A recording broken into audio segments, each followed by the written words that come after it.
చేయాలని ఉన్న గాని అడుగు ముందుకు వేయలేకున్న స్వామి శరణం స్వామి శరణం శరణం స్వామి శరణం 18 మెట్లపై వెలసినావా నిన్ను చూసే భాగ్యంబు మాకీయలేవా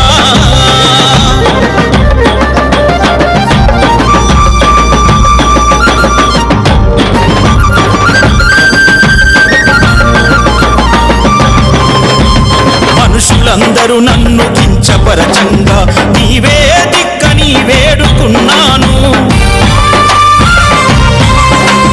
కంట నీరు అంత జలపాతమవ్వంగ ఒంటిలో సత్తువా తరిగిపోవంగా పాదాలు సుడివడిపోతుంటే అరికాళ్ళ మంటలే నన్నాగమంటుంటే శరణం స్వామి శరణం 18 మెట్లపై వెలసినావా నిన్ను చూసే భాగ్యంబు నాకీయలేవా